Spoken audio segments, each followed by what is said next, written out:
ಈ ವಿಡಿಯೋದಲ್ಲಿ ನನ್ನ ಹತ್ರ ಒಂದಷ್ಟು ಎಕ್ಸಾಂಪಲ್ಸ್ ಇದಾವೆ. ಅದನ್ನ ನಾನಿಲ್ಲಿ ಹೇಳ್ಕೊಡ್ತಾ ಹೋಗ್ತೀನಿ. ಇಲ್ಲಿ 2, 3 ಅಂತ ಇದೆಯಾ? ಇದ್ರಲ್ಲಿ ನಾನು ವಿಶೇಷವಾಗಿ ಏನ್ ಹೇಳ್ಕೊಡ್ತೀನಿ ಅಂತ ಹೇಳಿದ್ರೆ, ಘಾತೀಯ ವಿಶೇಷಣಗಳು ಅಂತ ಹೇಳಿದ್ರೆ, ಘಾತ ಅಂತ ಒಂದು ವಿಷಯ ಇದೆ ಅಲ್ವಾ? ಅದನ್ನ ನಾವಿಲ್ಲಿ ಕಲ್ತ್ಕೊತಾ ಹೋಗ್ತೀವಿ. ಇದನ್ನ ಬೇಸಿಕ್ಸ್ ಅಂತ ಹೇಳ್ಬೋದು. ಇಲ್ಲಿ 2, 3 ಅಂದಿದ ತಕ್ಷಣ ನಿಮ್ಗೆ ಏನ್ ಅನ್ಸುತ್ತೆ? 2ನ್ನ 3 ಒಟ್ಟಿಗೆ ಕೂಡ್ಬೇಕಾ? ಅಥವಾ ಗುಣಿಸ್ಬೇಕಾ ಅನ್ನೋ ಡೌಟ್ ಬರುತ್ತೆ. ಸಾಮಾನ್ಯವಾಗಿ ಈ ತರ ನೋಡಿದ ತಕ್ಷಣ ಎಲ್ಲ 2, 3 6 ಅಂತ ಬರೀತಾರೆ. ಇದನ್ನ ನಾನು ತಪ್ಪು ಅಂತ ಹೇಳ್ತೀನಿ. ಖಡಾಖಂಡಿತವಾಗಿ ನಾನು ಇದನ್ನ ನಿಷೇಧಿಸ್ತೀನಿ. ಹಾಗಾದ್ರೆ 2, 3 ಇದನ್ನ ಹೆಂಗ್ ಓದ್ತೀವಿ? ಇದನ್ನ 2ರ ಘಾತ 3 ಅಂತ ಓದ್ತೀವಿ. ಇಲ್ಲಿ ನೋಡಿ, ಸಂಖ್ಯೆ 2 ಇದರ ಪವರ್‌ನಲ್ಲಿ 3 ಅಂತಿದೆ ಅಂತ ಹೇಳಿದ್ರೆ 2ರ ಘಾತ 3. ಈ ಸಂಖ್ಯೆ 2ನ್ನ ನಾವು ಆಧಾರ ಸಂಖ್ಯೆ ಅಂತ ಹೇಳ್ತೀವಿ. ಅಂದ್ರೆ ಇದನ್ನ ಬೇಸ್ ಅಂತ ಹೇಳ್ತೀವಿ. ಈ 3 ಅನ್ನೋದನ್ನ ನಾವು ಪವರ್ ಅಥವಾ ಎಕ್ಸ್ಪೋನೆಂಟ್ ಅಂತ ಹೇಳ್ತಾ ಹೋಗ್ತೀವಿ.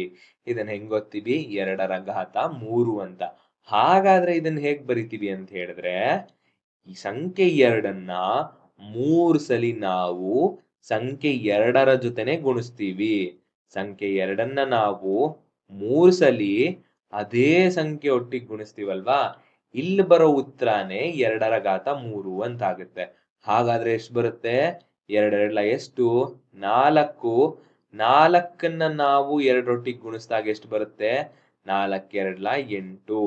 2ರ ಘಾತ 3 ಅಂದ್ರೆ 8. ಈ ರೀತಿ ನಾವು ಬರಿತೀವಾ? ಮತ್ತೊಂದು ಉದಾಹರಣೆ. ಈಗ 3ರ ಘಾತ 4 ಅಂದ್ರೆ ಹೇಗ್ ಬರಿತೀವಿ?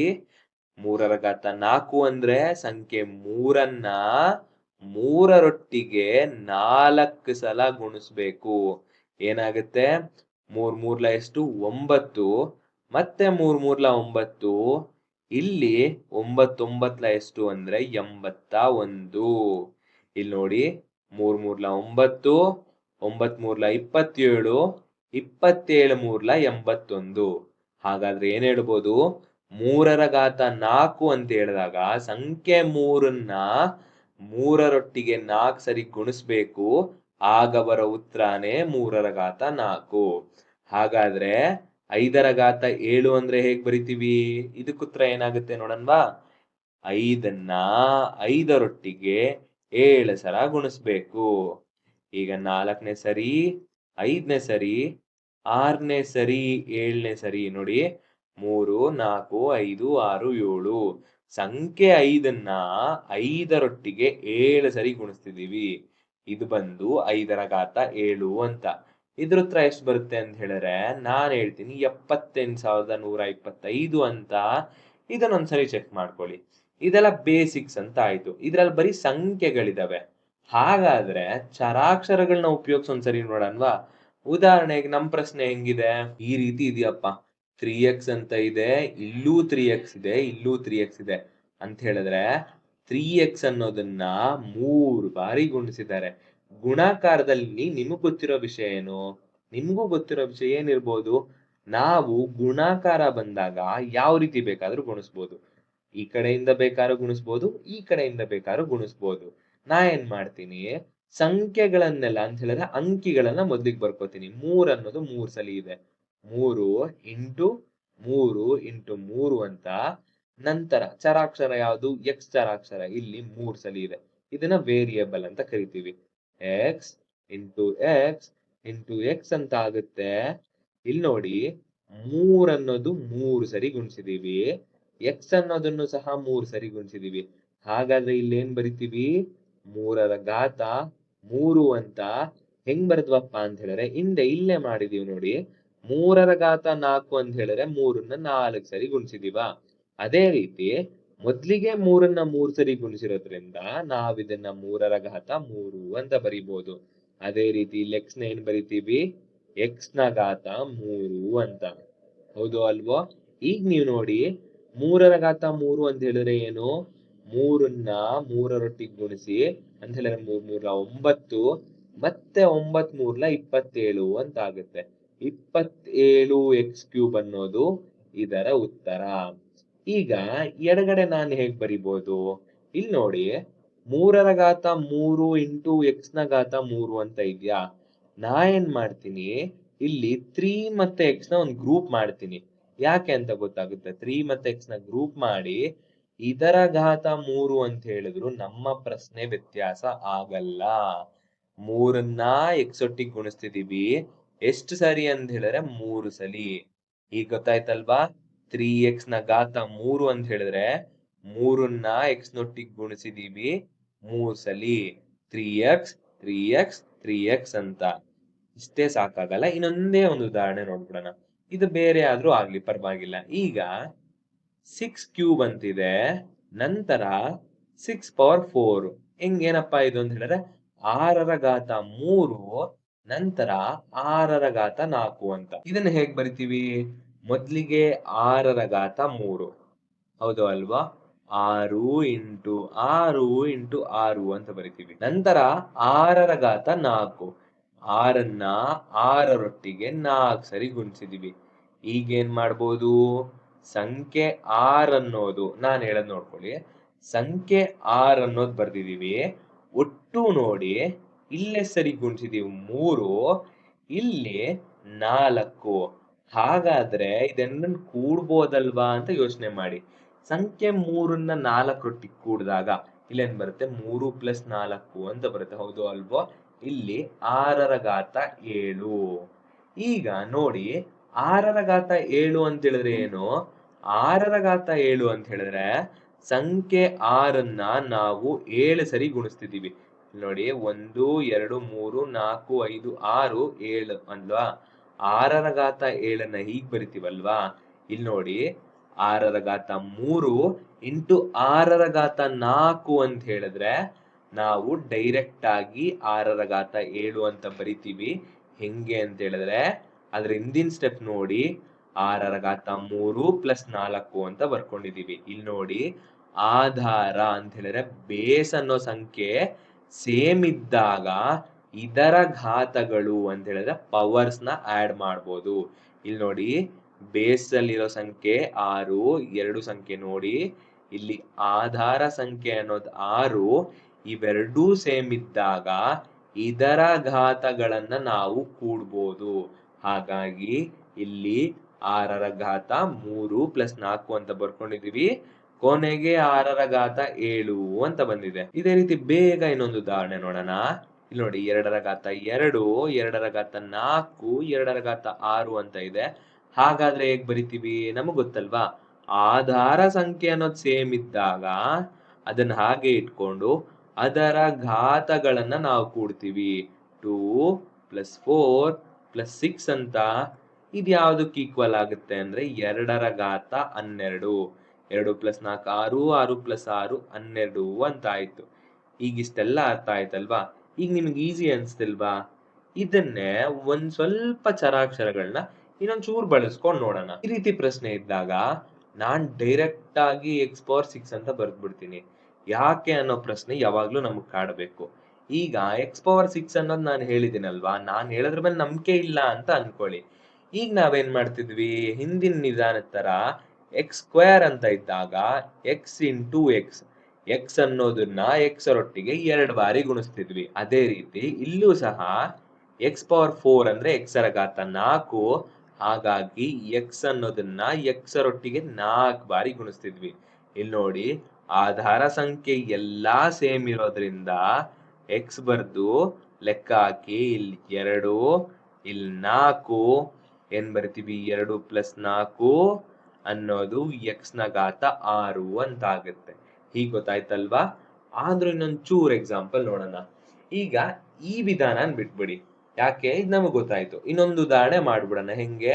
ಈಗ x ನ ಘಾತ 5, x ನ ಘಾತ 3 ಅಂತಿದ್ರೆ ನಾವೇನ್ ಮಾಡ್ತೀವಿ? x ಬರ್ದು ಅದರ ಘಾತ ಅಂದ್ರೆ ಪವರ್ ನಲ್ಲಿ ಇವೆರಡು ಸಂಖ್ಯೆಯನ್ನು ಕೂಡ್ತಿದ್ವಿ. ಉತ್ತರ ಬಂದು x ನ ಘಾತ 8 ಅಂತ ಆಯ್ತು. ಈಗ ಮುಂದಿನ ವಿಧಾನ ನೋಡೋಣ. ಏನು? ಯಾವ ತರ ಇರುತ್ತೆ ಈ ಪ್ರಾಪರ್ಟಿ ಅಂತ ಹೇಳಿದ್ರೆ, ನನ್ನ ಹತ್ರ a³ ಅಂದ್ರೆ a ನ ಘಾತ 3 ಅದರ ಘಾತ 4 ಅಂತ. ಓದುವಾಗ ಹೆಂಗ್ ಓದಿದೀನಿ? a ನ ಘಾತ 3 ಇದರ ಘಾತ 4 ಅಂತ. ಇದನ್ನ ಸಾಮಾನ್ಯವಾಗಿ ಹೆಂಗ್ ಬರಿತೀವಿ ಅಂತ ಹೇಳಿದ್ರೆ a ನ ಹಾಗೆ ಬರೆದು ಇಲ್ಲಿ 3 × 4 ಅಂತ ಬರಿತೀವಿ. 3 4 ಎಷ್ಟು? 12 ಅಂತ ಆಯ್ತು. a⁴ 12 ಅಂತ. ಹೇಗ್ ಬರ್ದ್ವಿ? ಇದೊಂದು ಡೌಟ್ ಬರುತ್ತಲ್ವಾ? ಇಲ್ಲಿ ನೋಡಿ, ಈಗ ಎಕ್ಸ್ ನ ಘಾತ 3 ಅಂದ್ರೆ X into X into X ಅಂತ ಬರಿತಿದ್ವಾ? ಅದೇ ರೀತಿ ಈ ಎ ಕ್ಯೂಬ್ ಅಂದ್ರೆ ಎ ನ ಘಾತ 3 ಅನ್ನೋದನ್ನ ಎಕ್ಸ್ ಅಂತ ಅನ್ಕೊಂಡ್ರೆ ಎಕ್ಸ್ ಪವರ್ 4 ಆಯ್ತಲ್ವಾ? ಇದನ್ನ ಹೇಗ್ ಬರಿತೀವಿ ಹಾಗಾದ್ರೆ ಅಂದ್ರೆ ಎ ನ ಘಾತ 3 ಇಂಟು ಎ ನ ಘಾತ 3 into A power 3 into A power 3 ಅಂದಾಗ ಇಲ್ಲಿ ನೋಡಿ, ಬೇಸಸ್ ಆರ್ ಸೇಮ್ ಅಂದ್ರೆ ಇದರ ಆಧಾರ ಸಂಖ್ಯೆಗಳು ಸೇಮ್ ಆಗಿದೆ. ಇದರ ಘಾತಗಳನ್ನ ನಾವು ಆಡ್ ಮಾಡಬಹುದು ಅಂದ್ರೆ ಕೂಡಬಹುದು. ಏನಾಗುತ್ತೆ? A power 3 plus 3 plus 3 plus 3 ಅಂದ್ರೆ ಏನು? ಎ ಪವರ್ 12 ಅಂತ. ಇದನ್ನ ನಾವು ಡೈರೆಕ್ಟ್ ಆಗಿ ಹೇಗ್ ಬರಿತೀವಿ? ಎ ಪವರ್ 3 ಹೋಲ್ ಪವರ್ 4 ಇದ್ರೆ ಅಂದ್ರೆ ಎ ನ ಘಾತ 3 ಅದರ ಘಾತ 4 ಅಂತಿದ್ರೆ ಏನ ಹಾಗೆ ಬರ್ದು 3 ಇಂಟು 4 ಬರ್ದು ಡೈರೆಕ್ಟ್ ಆಗಿ ಎ ಪವರ್ 12 ಅಂತ ಬರಿತಿದ್ವಿ. ಇದೇ ತರ ಈಗ X power A into X power B ಇದೆ ಅಂತ ಅನ್ಕೊಳ್ಳಿ. ಅಂದ್ರೆ ಎಕ್ಸ್ ನ ಘಾತ ಎ ಎಕ್ಸ್ ನ ಘಾತ ಬಿ ಇದೆ ಅಂದಾಗ ನೋಡಿ, ಆಧಾರ ಸಂಖ್ಯೆಗಳು ಸೇಮ್ ಅಲ್ವಾ? ಸರಾಕ್ಷರಗಳಾಗಿರೂ ಪರವಾಗಿಲ್ಲ, ಸೇಮ್ ಇರೋದ್ರಿಂದ ಎಕ್ಸ್ ಹಾಗೆ ಬರ್ದು ಪವರ್ ನಲ್ಲಿ ಎ ಪ್ಲಸ್ ಬಿ ಅಂತ ಬರಿತೀವಿ. ಅದೇ ರೀತಿ X Y whole power A ಇದೆ ಅಂತ ಅನ್ಕೊಳ್ಳಿ. ಇದನ್ನ ಹೇಗ್ ಬರಿತೀವಿ ಅಂತ ಹೇಳಿದ್ರೆ, ಎಕ್ಸ್ ನ ಪವರ್ ಎ ಅಂತ ಹೇಳಿದ್ರೆ ಎಕ್ಸ್ ನ ಘಾತ ಎ ಅದ್ರೊಟ್ಟಿಗೆ ವೈ ನ ಘಾತ ಎ ಅಂತ. ಇದನ್ನ ನಾವು ಹಿಂದಿನ ಉದಾಹರಣೆಯಲ್ಲಿ ಕಲ್ತಿದ್ವಿ. ಎಲ್ಲಿ ಅಂತ ಹೇಳಿದಾಗ 3x ಕ್ಯೂಬ್ ಅಂತ ಇದ್ದಾಗ ನಾವು 3 ಕ್ಯೂಬ್ ಅಂತ ಹೇಳಿದ್ರೆ 3 ರ ಘಾತ 3 ನಂತರ ಎಕ್ಸ್ ನ ಘಾತ 3 ಅಂತ ಬರ್ದಿದ್ವಿ. ಇದನ್ನೇ ನಾವಿಲ್ಲಿ ಬರ್ಕೊಂಡಿದೀವಿ. ಇಲ್ಲಿ ನೋಡಿ, ಎಕ್ಸ್ ವೈ ಪವರ್ ಎ ಅಂತ ಹೇಳಿದ್ರೆ ಎಕ್ಸ್ ವೈ ನ ಘಾತ ಎ ಅಂತಿದ್ದಾಗ ಎ ಅನ್ನೋದು ಎಕ್ಸ್ ಗೂ ಸೇರಿರುತ್ತೆ ವೈಗೂ ಸೇರಿರುತ್ತೆ. ಯಾಕಂತ ಹೇಳಿದ್ರೆ ಇವೆರಡರ ಮಧ್ಯೆ ಇರೋದು ಗುಣಾಕಾರ. ಅದೇ ರೀತಿ ಕೊನೆಯ ಉದಾಹರಣೆ ನೋಡಿ, ಕೊನೆಯ ಪ್ರಾಪರ್ಟಿ ಅಂತ ಹೇಳಿದ್ರೆ ಎಕ್ಸ್ ನ ಘಾತ ಎ ಅದರ ಘಾತ ಬಿ ಅಂತಿದ್ದಾಗ ನಾವಿದನ್ನ ಎಕ್ಸ್ ಪವರ್ ಎ ಬಿ ಅಂತ ಬರಿತೀವಿ. ಹೆಂಗೆ ಅಂದ್ರೆ ಇಲ್ಲೇ ಕಲ್ತ್ಕೊಂಡಿ. ಈಗ ಇದೆಲ್ಲ ಅರ್ಥ ಆಗಿದೆ ಅಂತ ಅನ್ಕೊಂತೀನಿ. ನಾ ಏನ್ ಮಾಡ್ತೀನಿ, ಒಂದು ಪ್ರಶ್ನೆನ ಕೊಡ್ತೀನಿ. ಆ ಪ್ರಶ್ನೆಗಳಿಗೆ ಇವಿಷ್ಟು ಘಾತ ಅಂತ ಹೇಳಿದ್ರೆ ಘಾತಗಳ ಮೇಲಿರುವ ವಿಶೇಷಣಗಳನ್ನ ಯೂಸ್ ಮಾಡಿಕೊಂಡು ನಾವು ಸಾಲ್ವ್ ಮಾಡೋಣ, ಸರಿನಾ? ಪ್ರಶ್ನೆ ನೋಡಿ, 2xy² ಅದ್ರೊಟ್ಟಿಗೆ ಏನ್ ಗುಣಿಸ್ತಿದೀವಿ? ಮೈನಸ್ x² y² ನಂತರ 3x² y² ಅಂತ. ಇದನ್ನ ನಾನು ಈಸಿಯಾಗಿ ಓದ್ಬಿಟ್ನಲ್ಲ. ಈಗ ಸಂಖ್ಯೆ 2ನ್ನ ಎಕ್ಸ್ ರೊಟ್ಟಿಗೆ ಗುಣಿಸಿದೀವಿ, ನಂತರ y ನ ಘಾತ 2 ಅಂತ ಇಲ್ಲಿದೆ.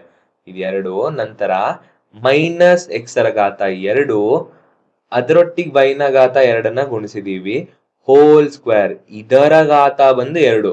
ಹೌದು ಅಲ್ವಾ? ನಂತರ 3, ಇಲ್ಲೊಂದು x² ಇಲ್ಲೊಂದು y² ಅಂತ ಇದೆ. ಈಗ ಇದನ್ನ ಮಾತ್ರ ನೋಡಿ, ಇಲ್ಲಿ ಏನು ಇಲ್ಲ ಅಂದ್ರೆ ಸಂಖ್ಯೆ 1 ಅನ್ನೋದು ಇದರೊಟ್ಟಿಗೆ ಗುಣಾಕಾರ ಆಗಿರುತ್ತೆ.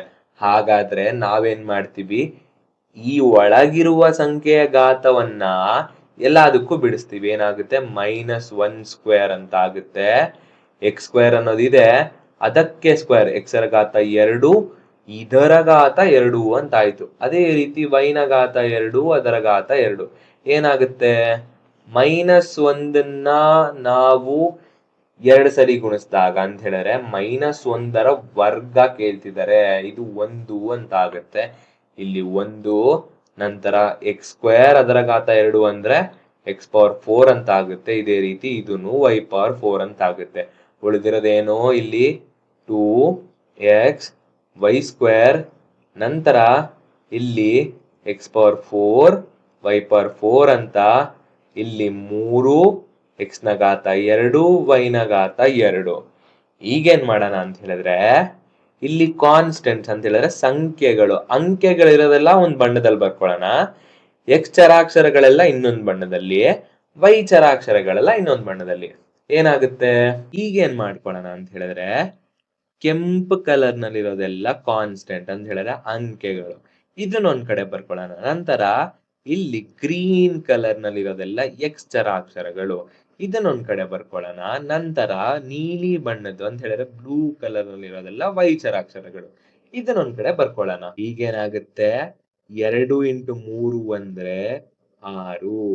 ನಂತರ ಎಕ್ಸ್ ಅನ್ನೋದು 3 ಸಲ ಇದೆ, ಇದರ ಆಧಾರ ಸೇಮ್ ಇರೋದ್ರಿಂದ ಇದರ ಘಾತಗಳನ್ನು ಕೂಡ್ಬೋದು. ಇಲ್ಲಿ ಏನು ಇಲ್ಲ ಅಂದ್ರೆ ಸಂಖ್ಯೆ 1 ಅನ್ನೋದಿರುತ್ತೆ.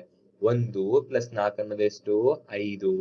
5 ಪ್ಲಸ್ 2 ಅಂತ ಹೇಳಿದ್ರೆ 7. ಇಲ್ಲಿ x ನ ಘಾತ 7 ಇಂಟು y ಅನ್ನೋದಿದೆ ಆಧಾರ ಸಂಖ್ಯೆ ಸೇಮ್ ಇರೋದ್ರಿಂದ y. ಇದರ ಘಾತಗಳನ್ನು ಕೂಡಿದಾಗ 2 ಪ್ಲಸ್ 4 6. 6 ಪ್ಲಸ್ 2 ಅನ್ನೋದು 8 ಅಂತ ಆಗುತ್ತೆ. ನಮ್ಮ ಉತ್ತರ ಏನ್ ಬರುತ್ತೆ? 6 x ಪವರ್ 7 y ಪವರ್ 8 ಅಂತ. ಈಗ ಗೊತ್ತಾಯ್ತಲ್ವಾ ಒಂದ್ ಪ್ರಶ್ನೆ ಕೊಟ್ಟಾಗ ಹೆಂಗ್ ಉತ್ತರ ಕೊಡೋದು ಅಂತ. ಕೊನೆಯ ವಿಶೇಷಣವನ್ನು ನೋಡಿ. ಒಂದ್ ಸಂಖ್ಯೆ ಇದೆ ಅಂತ ಅನ್ಕೊಳ್ಳಿ.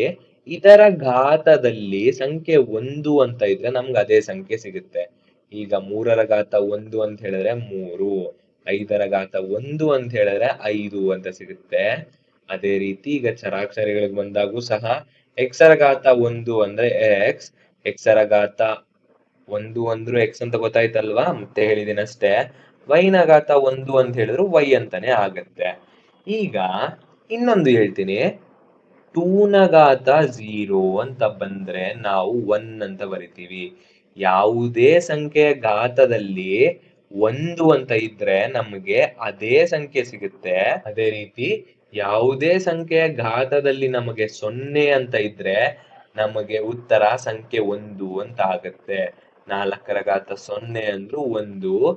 ಅದೇ ರೀತಿ ಚರಾಕ್ಷರದಲ್ಲೂ ಸಹ x ನ ಘಾತ 0 ಅಂದ್ರೆ 1, y ನ ಘಾತ 0 ಅಂತ ಹೇಳಿದ್ರು 1, z ನ ಘಾತ 0 ಅಂತ ಹೇಳಿದ್ರು ಒಂದೇ ಬರುತ್ತೆ. ಇದನ್ನು ಸಹ ನಾವು ತಲೆಲಿಟ್ಕೊಬೇಕು. ಇಷ್ಟೆಲ್ಲ ಗೊತ್ತಾಯ್ತಲ್ಲ?